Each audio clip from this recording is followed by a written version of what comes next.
आशा करता हूं आप सब बहुत अच्छे होंगे। मेरा नाम है सिद्धांत अग्निहोत्री, स्टडी ग्लोस पे आपका बहुत बहुत स्वागत है। तो दोस्तों, नेपाल चाइना के रिश्तों में थोड़ी सी खटास हमको देखने को यहाँ पे मिली है। एक्चुअली में हुआ क्या है कि चाइना जो है वो घुस गया है नेपाल के अंदर। बिल्कुल आपने सही पहचाना। जो उसकी 5 फिंगर स्ट्रैटेजी है, जिसमें सिक्किम, अरुणाचल प्रदेश, भूटान, नेपाल, ये सब जितने भी ये जो देश है ना, ये इनकी स्ट्रैटेजी, इसकी स्ट्रैटेजी में आते हैं। तिब्बत, लेकिन अब वही है ना कि इसमें अरुणाचल और सिक्किम तो हमारा पार्ट है।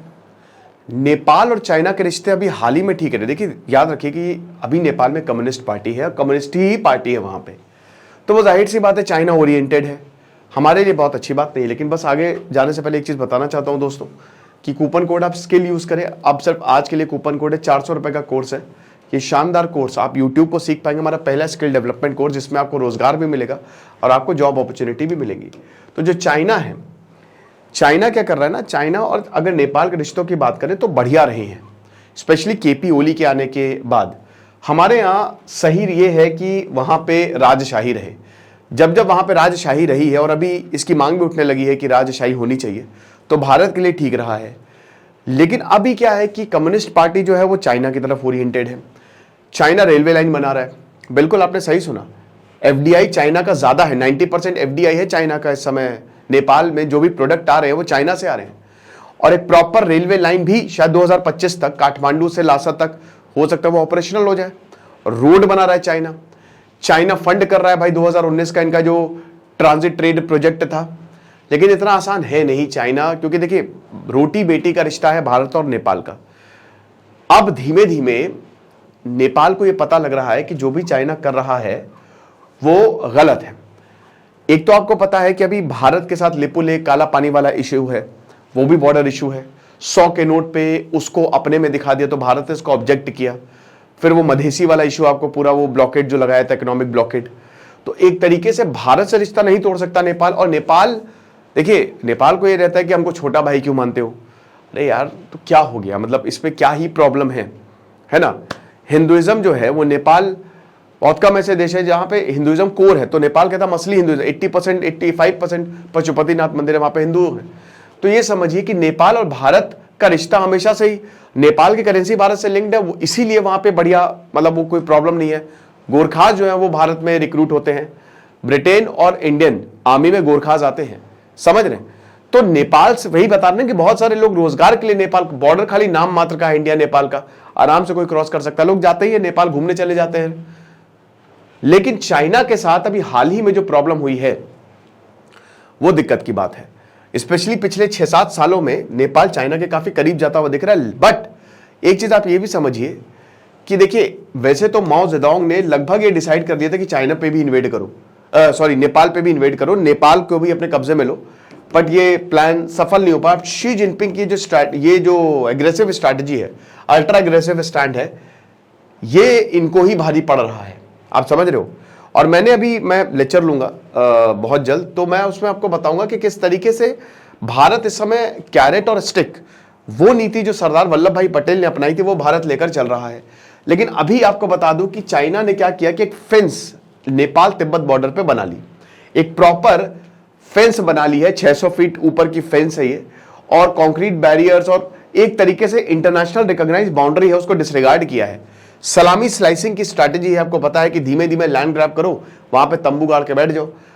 चाइना यही लद्दाख में भी कर रहा है। तो धीमे धीमे आगे बढ़ते जाओ, वहां पे लैंड लो, फिर आगे बढ़ो, वहां पे कोई अपोज नहीं करके फिर वहां पे लैंड लो। तो यही जो है वो चाइना नेपाल के साथ भी कर रहा है। तो 600 फीट ये जो पूरा न्यूली इरेक्टेड फेंस है, इसमें ये लिखा है long live the Chinese communist party.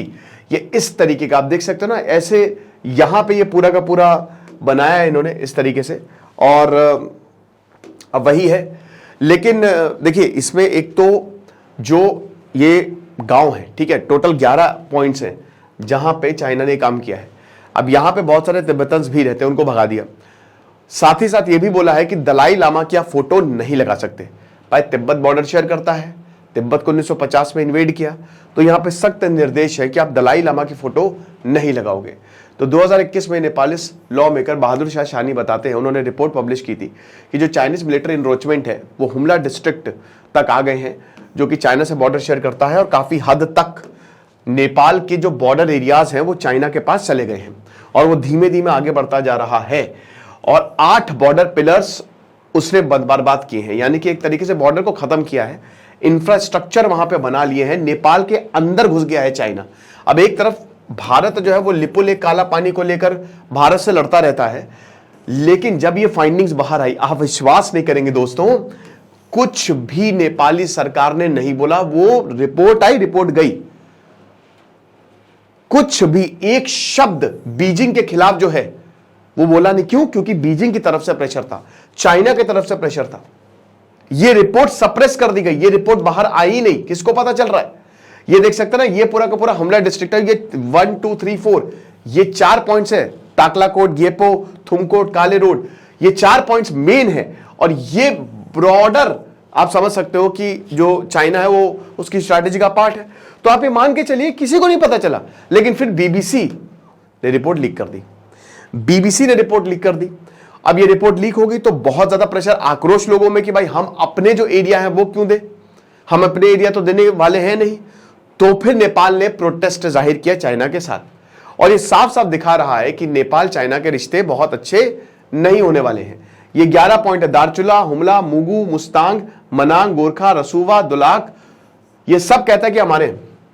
China कहता है कि भैया बॉर्डर तो यहां से जाता है, ये एरियाज हमारे हैं, और अगर मान लीजिए यहां पे आ गया चाइना तो फिर ये भी यहां पे भी आ जाएगा, फिर यहां पे फिर बोलेगा ये एरिया हमारा है, तो पूरा नेपाल ही चाइना के पास चला जाएगा, और फिर उसके बाद भारत से और ज्यादा बाउंड्री। हालांकि ऐसा होने नहीं वाला है आज के जमाने में, तो अब ये 1947-45 के वाला, क्योंकि भारत को भी पता है भारत भी यहाँ पे नेपाल की मदद के लिए आएगा। लेकिन ये मान के चलिए कि अभी जो बॉर्डर पे फेंसिंग हुई है ये नेपाल ने इलीगली की है, ये नेपाल का एरिया है जहां पे चाइना ने बॉर्डर पे फेंस बना लिया है, और अभी और आगे बढ़ेंगे, आप समझ रहे हो।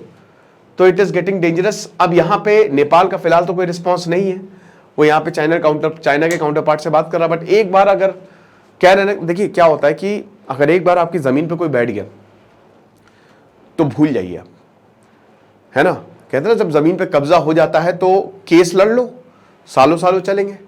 यहां पे तो कोई केस भी नहीं है, तो आपको लड़ना ही पड़ेगा। जमीन से भगाने के लिए आपको लड़ना ही पड़ेगा, या तो आप इतने ताकतवर हो। बातचीत से मामला इतने आसानी से हल होता नहीं है। तो एक बार चाइना आगे चला गया तो जमीन तो नहीं देने वाला। भारत अभी 30 से ज्यादा बार टॉक्स कर चुका है, अभी कुछ हासिल नहीं हुआ है, आप समझ सकते हो। तो लड़ने के अलावा we don't have any other choice. तो ये लेक्चर था, आई होप आपको समझ में आया होगा। Thank you so much.